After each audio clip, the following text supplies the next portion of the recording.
organizing your life, your weight, or just, getting yourself ready to transition to something better, you have to be able to purge also. Just like I'm purging away this weight, you have to be able to say, I don't need this anymore. I haven't used it in a couple of years. Get rid of it.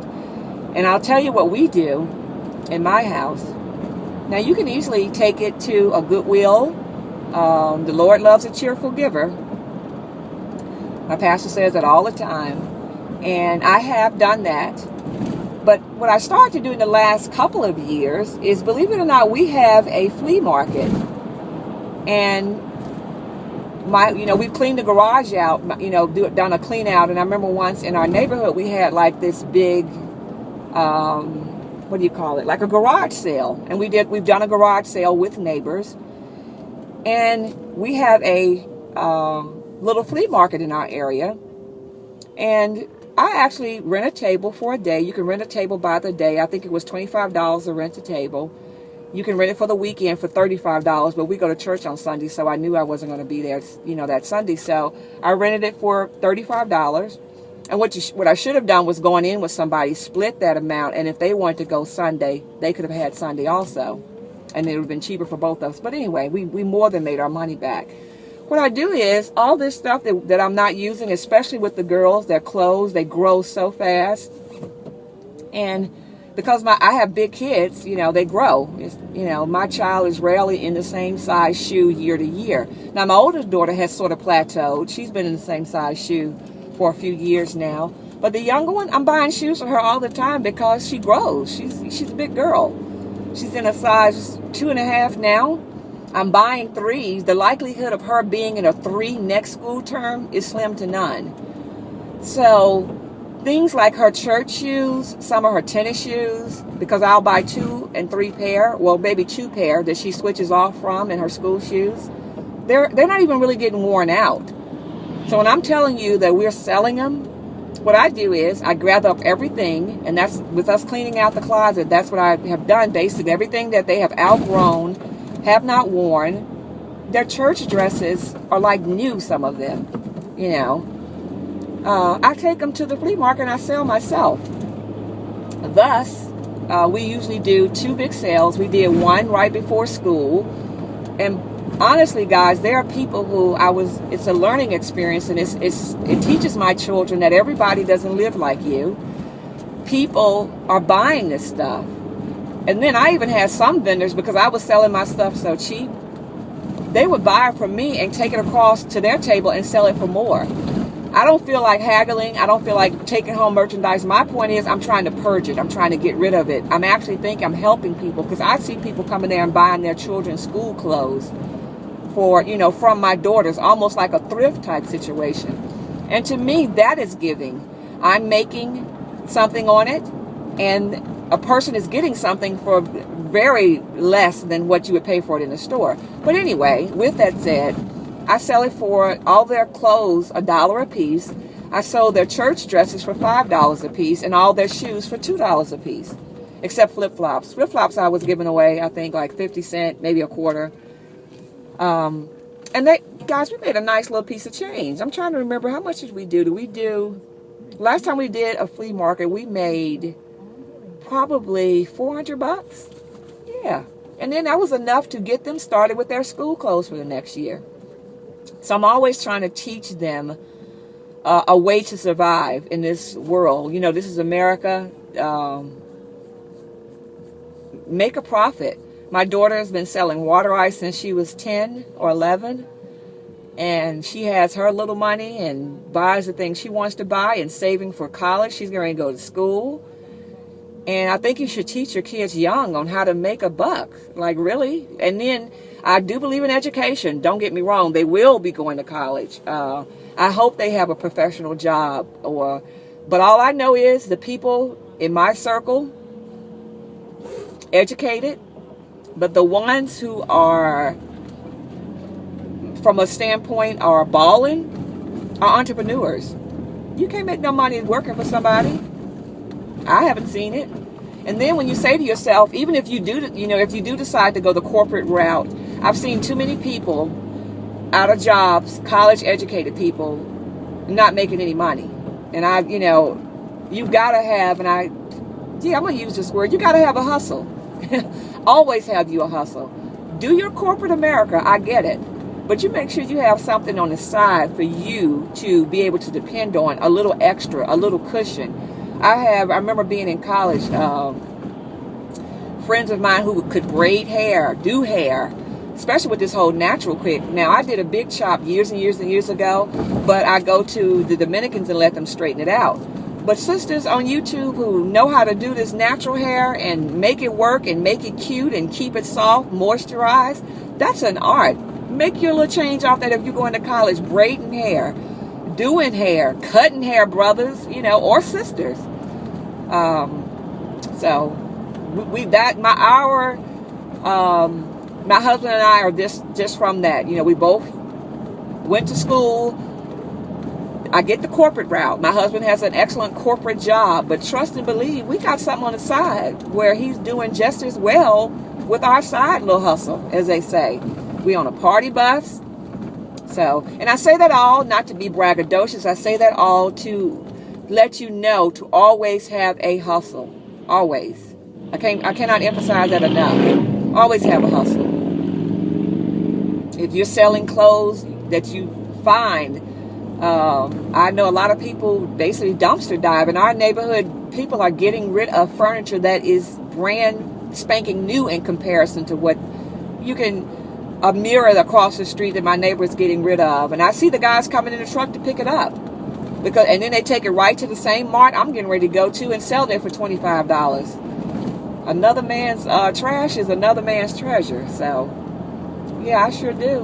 And then another reason why I started doing it, because I would just bag it up and give it to people. My neighbor across the street from me, she asked me for things from my daughter, just asked me, do you have any items that are too small? And I gave them to her free will, gave her bags of clothes, from clothes I couldn't wear anymore. I mean, nice stuff, y'all. Okay. And just because I buy stuff on the cheap, I don't buy cheap stuff. I buy inexpensive things. I try to get the quality, because you're going to quality will last. Cheap stuff that's just not going to last, So, but anyway, I gave her bags of clothes. And, I thought about that. Now, her husband owns a service stations, doing way better than the people across the street, us. I just kind of thought about that. And I'm saying she's shipping him over to, she's originally, I think, from India or Pakistan. I'm not sure. But she's shipping it over to family members in her country. And I get that. When I go to the flea market, I feel so good when women are buying things from me for $1. What my really popular seller was, my daughter used to be into Aeropostale, and I was selling everything for $1. When she was in junior high, that's what all the kids wore. I don't know what they're wearing now. She's just not really into labels like that. She just kind of her own style, but she definitely is not into Aeropostale. She's not even into Hollister. I see a lot of her girlfriends wearing that. She's just not into what everybody else is doing, which I'm kind of glad I created a little free thinker there. But anyway, at that time we were buying stuff, I would go to the outlet guys and pay no more than $7 for a shirt, and sometimes $3, sometimes $4, doing sales. She would wear it that year, then she would sell it for $1. So basically, that's a good return on your money. Okay, and I mean, people were buying it up. They were like, "Do you have any more Aeropostale?" Then another lady from Ghana, South Africa, all these different countries. She would toys. I had all kinds of stuffed animals that the girls, they always get stuffed animals. Valentine's Day, Easter, when they were little, everybody was always bringing a bear over. And, in the room it looks cute, but you don't really keep it out. So I would just put it in the basement in a bag. These things are virtually new. I took them to the flea market and I got rid of them for $1 a piece. A lady bought the whole bag from me, and I think she said, well, I'll give you $30 for all of them. I said, okay, bet. She spent $30. And curious to myself, I was like, well, what are you going to do with these? You going to resell them? She said, no, I send them back to my country. Shoes. My daughter, when she first started taking piano lessons, we didn't have a piano. We do now. We were fortunate enough, somebody gave us a piano for her to use. But my girlfriend gave her a keyboard. That's what she used when she first started her piano lesson. then the music school she goes to, they actually require you that she has to have a piano to practice on. It's just better.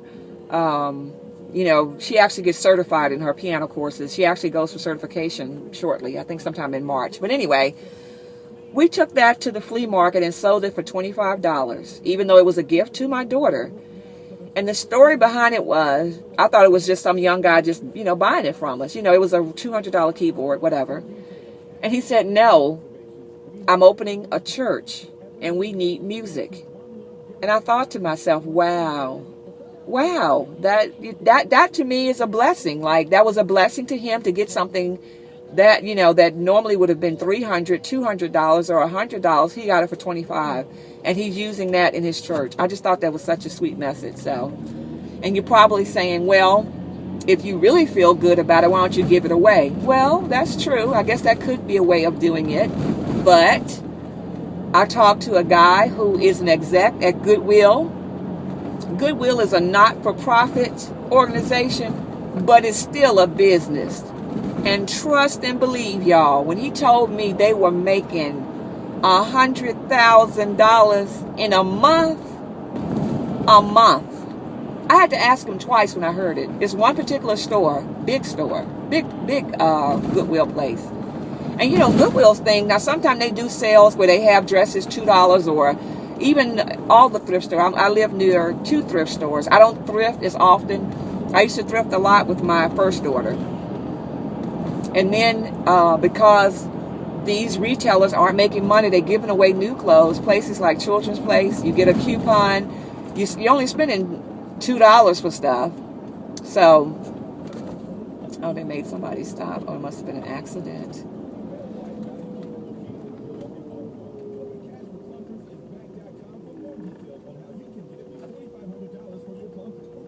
Okay. Anyway, a little bit of accident here. I was just looking. It was involving a school bus. I hate to see school buses.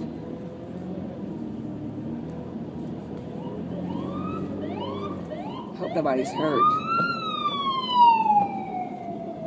Anyway, a lot of police cars. But anyway, I was talking about the thrifting. I used to thrift with my first daughter when she was little. I would go to all the,